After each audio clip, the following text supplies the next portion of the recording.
Welcome to How to DJ with your DDJ-SB2. I'm your tutor, Joey Santos, and in this course, I'm going to show you how to mix with Pioneer DJ's DDJ-SB2 controller and the included Serato DJ Lite software. I'm sure you're just as excited as I am to get started, so let's kick things off with a brief overview. The DDJ-SB2 is a 2-channel controller, and that means it can control up to 2 decks in Serato DJ Lite, which is the software that comes bundled with it. We're going to install that software in the next video. So there are a lot of buttons, knobs, and pads over here in this controller. I'm going to go through all of them, but first let's start here on the left side of the deck, starting from the top. This is the effects section. You've got 3 buttons here which enable or disable the effects in Serato DJ Lite. And you've also got a knob which lets you adjust the intensity of those effects. Over here on the left, you've got the tempo or the pitch fader, moving it up, slows down the track, moving it down, speeds it up. And over here, you've got a nice big jog wheel. This lets you shuttle forward or backwards in the track, and you can even grab it and do some scratches. The jog wheel is nice, has a great feel to it, and yes, you can use it for scratching and doing some cool routines. Over here, you've got the key lock button. When this is engaged, that means that if you slow down or speed up the track, the pitch of the tune doesn't change. Back in the good old days of using vinyl and turntables for DJing, if you slow down the turntable or you sped it up, the pitch of the song changed. Now with digital, we don't need to worry about that thanks to key lock. So you'll always want to make sure that key lock is engaged, and that's what we're going to be doing for the rest of this course. Now below the key lock is the deck select button. Yes, you can control up to 2 decks in Serato DJ because this is a 2-channel controller, so that means that you control deck 1 and deck 2 in Serato DJ Lite. However, just by pressing the deck select button, you can access deck number 3 over here on the left, and conversely, you can select deck number 4 over here on the right. I'm going to explain more about advanced deck switching or accessing decks 3 and 4 later on in this course. Now below that, you've got the vinyl mode button. When this is engaged, that means that if you grab the jog wheel and you move it forwards and backwards, you can do a scratching sound. And when this is disengaged, that means that moving the jog wheel forwards just speeds up the track. Of course, if you've got vinyl engaged and you want to do some scratching, you can still speed up or slow down a track just by moving the sides of the jog wheel. And this is handy for doing manual beat mixing, which we will cover later on in the course. Okay, so over here on the left, you've got the mic level knob. Because yes, the DDJ-SB2 has a microphone input. That means you can plug in a mic and you can be your own MC while you're DJing, and you can adjust the volume using the knob over here. Next, you've got the pad trans button. When this is engaged, it turns the 4 performance pads here into a pad transformer effect. I'm going to explain this later on in the course. Don't worry about that for now. Now over here at the very bottom, you've got your performance pad and transport controls. These are the 4 performance pads, and their functions depends on what pad mode you've got highlighted. If hotkey is enabled, that means that the 4 pads here are for triggering hotkeys in Serato DJ Lite. If it's for auto loop, the 4 pads are for setting auto loops that are dependent on beat size or beat length. I'm going to explain that later on. Manual loop lets you add in and out points that aren't dependent on a specific length. Again, I'm going to explain that later on. And the sampler mode turns these 4 pads into sampler triggers because yes, Serato DJ Lite has a built-in sampler. That's going to be covered in the more advanced section of this course. Now below the 4 performance pads, you've got the 4 transport controls over here. I'm going to go over them briefly. You've got the play pause button here for playing or pausing the track. You've got the cue button here, which lets you place a hot cue, and every time you press the cue button, Serato DJ Lite automatically jumps back to that cue point. Usually you place it at the beginning of a track. Now you've got the sync button here, and what the sync button does is it automatically matches the tempo of the track that you are about to mix in. Now the shift button lets you access the secondary controls of some of the buttons over here. Well, we don't need to go through all of them right now, but just as an example, if you hold down the shift button and you press the key lock button, what you're doing is you are engaging the tempo range selector. So this allows you to change the pitch faders tempo range to a larger amount. We're not going to cover that in this course because it's a little bit more advanced, but basically that's what the shift button is for.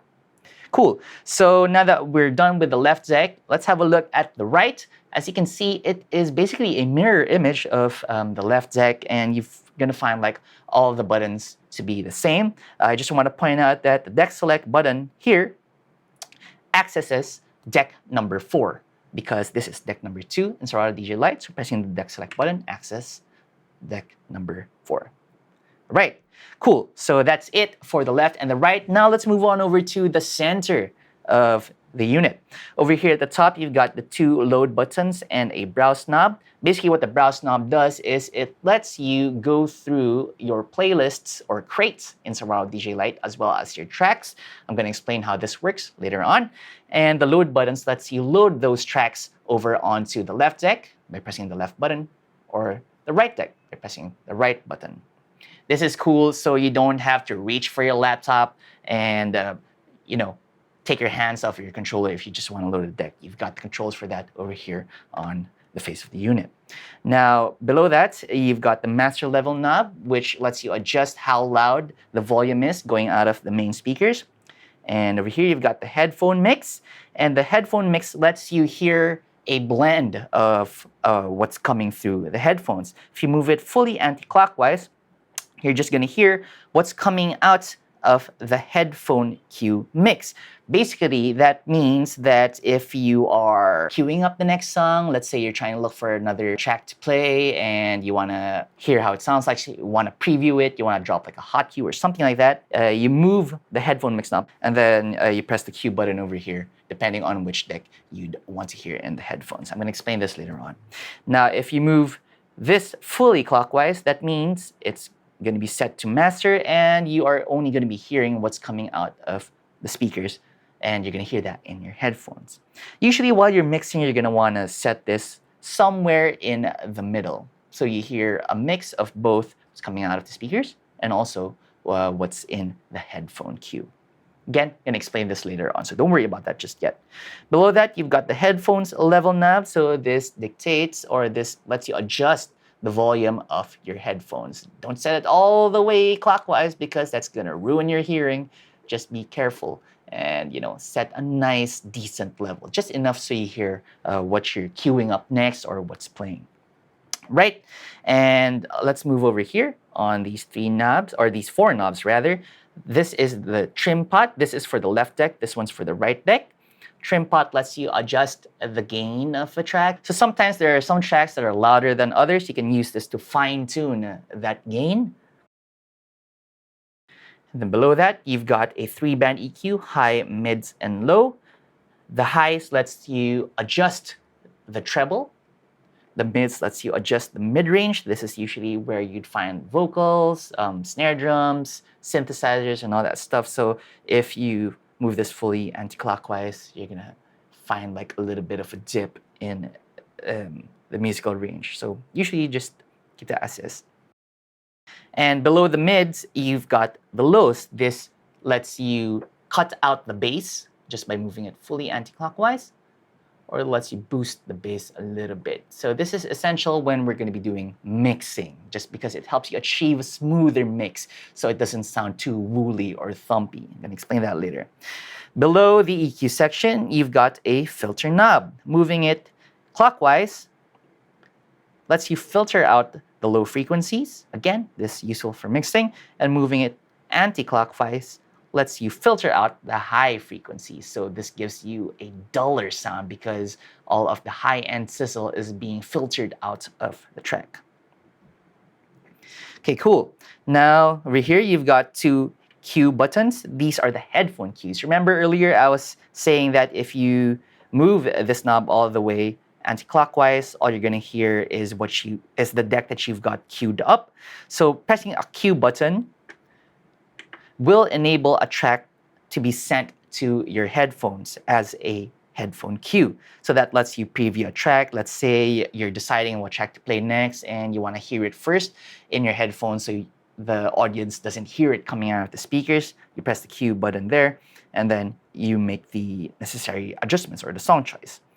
Cool. Now below the headphone cues, you've got the channel level. This is a 6-segment LED meter, shows you how loud your track is. If it's always in the red, that's not a good thing, so you need to turn the volume down, and what you usually do is you can use the trim pots in order to just make it a little bit lower. So we're gonna see that in action later on. Now on opposite sides of the level meter, you've got 2 volume faders. This basically lets you fade a track out or fade it in. And over here, we've got the filter fade button. When this is set to on, what this does is it applies an automatic filter to the crossfader. And the crossfader is here at the very bottom of the controller, and it lets you fade from one deck to another. So, for example, let's say I've got a track playing over here in the left deck, and I want to mix in a track over here on my right deck. So while this is playing, I'm going to queue up a track here. And then let's say I'm going to press play. And what I do is I move the crossfader from the left over onto the right. So all that we're going to be hearing now is the track on the right deck. And now what the filter fade does is it automatically applies a filter to remove the low frequencies. Why would you want to do that? If you've got 2 tracks with a lot of low end or a lot of bass playing at the same time, sometimes it could overload the speakers. It just makes it sound too woolly, too thick, and that's what a filter is useful for. So that's it for the overview of the DDJ-SB2.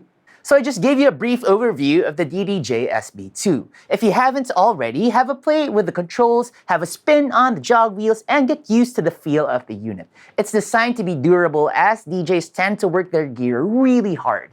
Basically, get comfortable with where everything is. In the next lesson, we're going to download and install the Serato DJ Lite software on your computer. I'll see you then.